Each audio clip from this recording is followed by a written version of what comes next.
కాంగ్రెసే కాదు భారతీయ జనతా పార్టీ పరిస్థితి కూడా విచిత్రంగా ఉన్నది. అలాదైతే దారుణం, సొంత పార్టీలోనే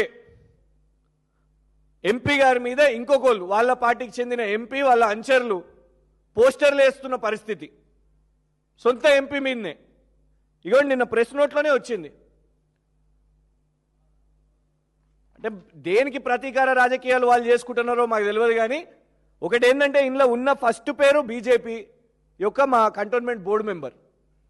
మేము ఈటల రాజేందర్ గారిని కూడా కోరుతున్నాం. మేము ఈటల రాజేందర్ గారు మా కంటోన్మెంట్ ఏం పాపం చేసింది?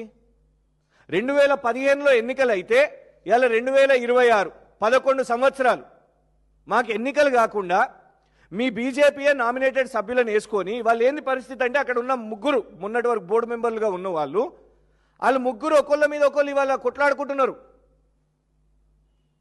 సాదా కేశవరెడ్డి గారు, భానుక మల్లికార్జున్ గారు మరియు ఈ రామకృష్ణ గారు ముగ్గురు పోలీస్ స్టేషన్లకు పోయి ఒకళ్ళ మీద ఒకళ్ళు ఫిర్యాదులు.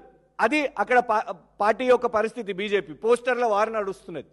ఎఫ్ఐఆర్లు వేసుకుంటున్నారు, పోలీస్ ఫిర్యాదులు చేసుకుంటున్నారు. ప్రజలేం పాపం చేశారు? కంటోన్మెంట్ ప్రజలు దయచేసి ఎన్నికలు పెట్టండి. ఈ పంచాయతీ ఎందుకు మాకు? ఇవాళ ఒకటే మేము చెప్పేది ఏంటంటే ఇట్లాంటి వాటి మీద కాకుండా మేము ప్రశ్నించగానే కొన్ని క్షణాల్లోనే కేసులు వేస్తున్నారు కదా, దీంతోని మేమేదో ఆగిపోతామని కాదు. హిట్లర్ ప్రభుత్వాన్ని, హిట్లర్ రేవంత్ గారి ప్రభుత్వాన్ని డెఫినెట్గా ప్రశ్నిస్తాం.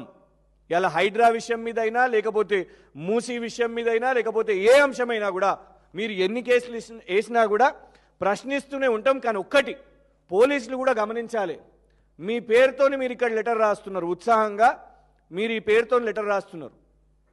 ఇది అందరూ కూడా గుర్తుపెట్టుకుంటారు, తెలంగాణ సమాజం గుర్తుపెట్టుకుంటుంది. మీరు వేసే ఇన్ని కేసులు 35, 36 కేసులు, 36 కేసు ఇన్ని కేసులు వేస్తుంటే ఖచ్చితంగా తెలంగాణ సమాజం కూడా ఇది గుర్తుపెట్టుకుంటుంది. హర్షవర్ధన్ గారు